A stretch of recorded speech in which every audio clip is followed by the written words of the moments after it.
Work. The place where we spend most of our waking hours. But unfortunately, for many employees, the picture that you see here is their view of work, lost in a sea of cubicles with no connection to anyone. But what if it didn't have to be that way? What if you could come to work knowing that there was somebody who was really looking forward to seeing you and who you were really looking forward to seeing? And what if it wasn't just one person, but it was a whole network of people who cared about each other and really enjoyed being together and were connected? And what if I was to go so far as to say that you should have love at work? Now, no, I do not mean this kind of love, all right? So not romantic love, but rather a love that psychologists have been studying for over 50 years. And interestingly, by the way, the most prevalent kind of love in our lives, which is companionate love. And companionate love are the feelings of affection, caring, compassion, and tenderness that we feel for one another. But imagine a situation where this companionate love isn't just occurring between two people at work, but rather, as leaders, you create a culture of companionate love. Now, this is a different way to think about culture than leaders normally think about culture. Leaders normally think about culture as something that I call cognitive culture, meaning the way that their employees should think about work and then behave. So that would be things like being results-oriented, having attention to detail, having integrity, all very important things. But what's been lost in this view of culture is that you can actually have something called emotional culture. And emotional culture is not about what employees should think and do when the boss is not around, but rather it's the emotions that employees should express or suppress when the boss is not around. And I want to show you an example of this through a culture of companionate love. So what I am showing you right here is a very classic model of culture. It's called the iceberg model of culture. And the idea behind this model is that most of where culture lives is actually under the iceberg, which is, by the way, why it can be so difficult to change. And if you go to the very bottom of the iceberg, you've got deep, basic underlying assumptions that leaders in the organization and the people have about how we should behave at work or how we should feel at work. So, for example, in a case of a culture of companionate love, a way not to have companionate love is if you have a leader who fundamentally believes that emotions are completely inappropriate and have no room in the workplace because, of course, they get in the way of rationality, which actually we know is not the case. An example of this I found very early on in my career. I was interviewing a bank vice president, and I was very excited to hear about how emotional culture played out in his organization and emotions. And so I said to him, you know, how do emotions show themselves in your bank? And he looked at me and he drew himself up. He was already 6'2", and he set up his desk in a way that everybody was shorter anyway. So he drew himself up, he looked down at me and said, "Professor, we have no emotions in our organization. And if we did, we'd have to get rid of them because there's no room for them in business," right? So if you have a leader who's feeling that way about emotions, you're not going to have a culture of companionate love. But if you have a leader who believes that it is not only appropriate, but actually necessary for people to really care about one another, to do a good job at work, you are much more likely to have a culture of companionate love. Now, the next level in a culture of companionate love would be the values that people hold in the organization. And there are two types of values. There are descriptive values, which is what actually exists in the organization. And then there are aspirational values, what you hope exists in the organization. And aspirational values very often are what you see on the website or in the cards that people carry, although the goal, of course, is to have your aspirational values and your descriptive values be one and the same.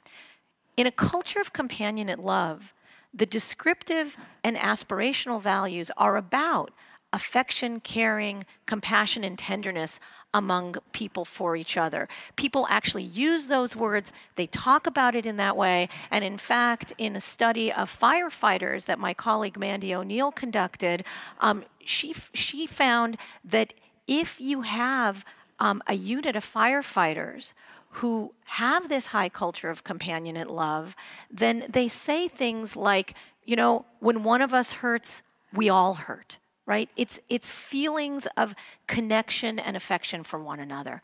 And then at the very highest level, we have what, if I was to walk into any one of your organizations, I could see. And those are artifacts. So norms, physical space, things that indicate that people actually have love and care about each other in that environment. So for example, in a very classic organization, the very first really who pursued this aggressively, Southwest Airlines, right? You literally have the heart with love. Their symbol on Wall Street is LUV. But it could be a situation where people celebrate birthdays. It could be hugs. It's things that show people on the surface that we care about one another. So that's what a culture of companionate love looks like. But what does it not look like? And the opposite of a culture of companionate love is not an abusive working environment. It's just not caring. And in one situation, a nurse who had 30 years of tenure with her organization went to her supervisor to say that her mother-in-law had died. And he said, I have staff who deal with this. Please go to them, right? So it's not abusive, but it's absolutely not caring. And so if that's what a culture of companionate love is, the question is, why would you care? Why would you care about a culture of companionate love? And so Professor Mandy O'Neill and I did a study in a long-term care setting where we looked at the culture of companionate love among employees. And what we found was that on units that employees had a greater culture of companionate love, that companionate love led to many, many different things in the workplace. For example, it led to better employee engagement. So people had more teamwork, they were more satisfied. It also led to less employee withdrawal. So there was more, people were not burnt out as much, which in this organization mattered a lot, and literally absenteeism was less. It also led to better patient outcomes. So it rippled out past the employees because remember, the culture of companionate love was among the staff, but it rippled out to patients, and patients reported better quality of life, better mood was observed by them, by their caretakers, and less unnecessary trips to the hospital. And then finally, it even rippled out one more step to families. And the families of the patients saying they would be more likely to recommend it, the place to other people. And so the idea here is that a culture of companionate love, it's not just something you talk about and it sounds wonderful. What we found is that there's empirical evidence that it actually not only makes life better for employees, but it improves the workplace. And if you're wondering, how would I go about measuring a culture of companionate love in my workplace? Like, how do I know how much I have? Well, in this study, we measured it in 3 ways. The first is we literally brought research assistants onto the unit and had them rate to what degree the staff were showing affection, compassion, caring, and tenderness to each other. We also looked for artifacts. So were birthdays being celebrated, for example? And then we also went the traditional means with surveys of the staff as well as the family. And what's really great for managers is that we found that there was a strong correlation between the 3 of these, meaning that you don't actually have to hire people to observe your employees to see how much companionate love, but you can do this through survey or through looking at artifacts and seeing, is this something that exists in your organization? Now, you could say to me, okay, Sigal, this is great. I hear you, companionate love matters, but that's in a healthcare setting. I mean, isn't that kind of just part of what healthcare is? And so we were interested in that as well. And so we did an additional part of the study, which is we surveyed over 3,200 employees across 7 very different industries. We looked at biopharma, we looked at engineering, we looked at finance, we looked at higher education, we looked at real estate, we looked at travel, and we even looked at public utilities. And across those very different industries, what we found is that the exact same thing about is there a culture of companionate love predicted greater job satisfaction, greater commitment to the organization, as well as greater personal accountability. And it's interesting because personal accountability is something that managers and leaders are caring a lot about these days, and in fact has been a lot of what's been talked about here the past 2 days. And when we think emotionally about personal accountability, the lay theory is, that negative emotions help accountability. Like, you've got to be accountable, right? Fear helps you, compliance helps you be accountable. But I have now looked at over 15,000 people who have completed this survey and looked at their personal accountability. And never has it been the negative emotional cultures that predict personal accountability. It is always the positive emotional cultures. It is the culture of companionate love and the culture of joy. And that is because people want to take then responsibility and accountability. And the other thing I want to remind you about a culture of companionate love and how you measure it and how you look at it is that this is not a measurement of how people are feeling at work, although they certainly can be feeling the companionate love, but it is a measurement of how much they are expressing it. And in fact, literally the questionnaire asks, to what degree do other employees in your work unit express the following emotions to really capture the culture? Now, given that we know that a culture of companionate love matters, how do you create it? How do you get to a culture of companionate love? Well, the first step, as in any culture, is actually you. Leadership sets the culture.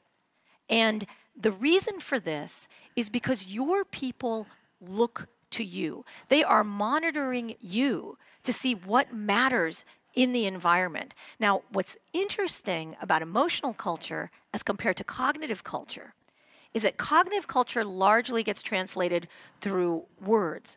Emotional culture gets largely translated through nonverbal.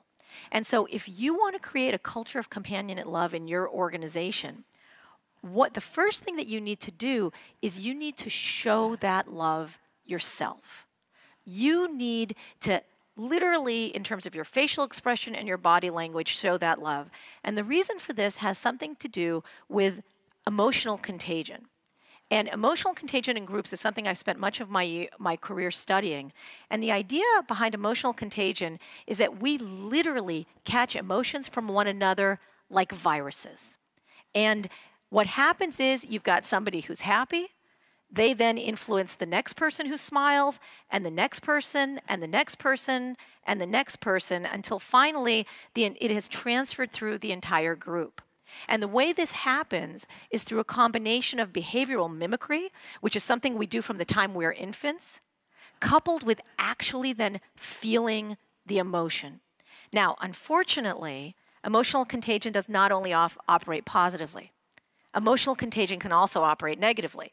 So if you've got somebody screaming at you over the phone, then there's a good chance that you're going to catch that and that you're going to give that to the next person and the next person and the next person. And so this is something that can go in both ways. And actually in one of my studies, I looked to see was negative more powerful than positive and found that they actually spread equally. Now, why is this particularly important to you as a leader? Is because what we've seen in the research literature is that leaders actually have the most power in terms of who spreads the emotion. And that's because people are literally looking at you. So they are more likely to, because emotional contagion is largely a subconscious process.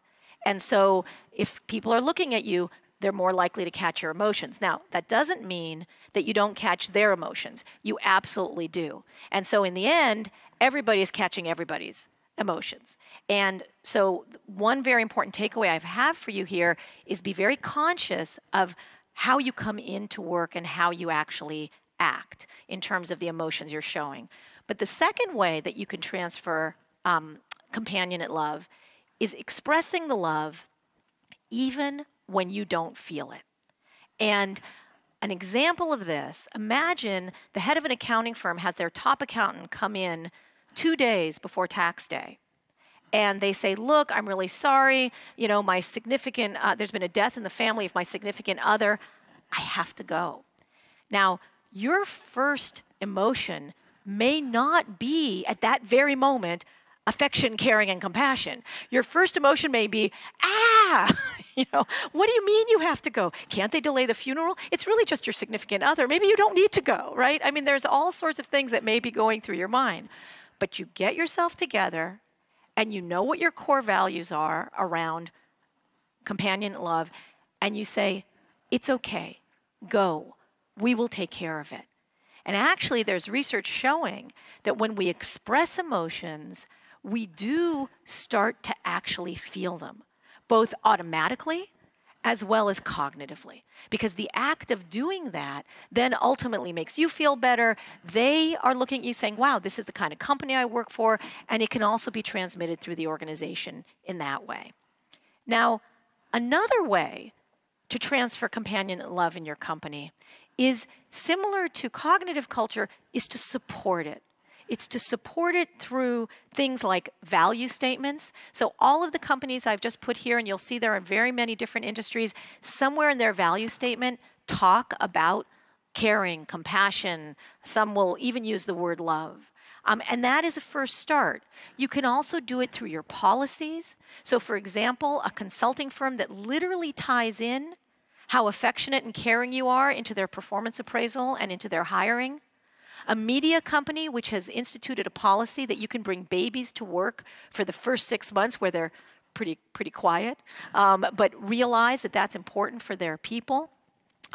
And a CEO of a huge, hundreds of thousands, tech company who has a rule that he needs to be notified within 48 hours if there has been a death in anyone's family so that he can write a personal handwritten note or call. Those are structures and policies that can help you support a culture of companionate love. And while I know that everything I've talked about so far is what you can do as a leader, sort of top down, from a bottom-up perspective, it's also creating and encouraging those micro moments of love where love really lives. It's that moment in the cubicle where you're actually connecting instead of walking away and checking in and bringing somebody, you know, coffee and pretzels because you know they've worked for a really long time. It's taking time and spending time together, sometimes off-site. It's recognizing people's birthdays or significant work or life events. And it's those moments in the elevator where you really look at someone and say, how are you doing? And you really want to hear the answer.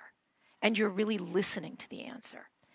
And so, in sum, what I would say to you that our research has shown is that love matters.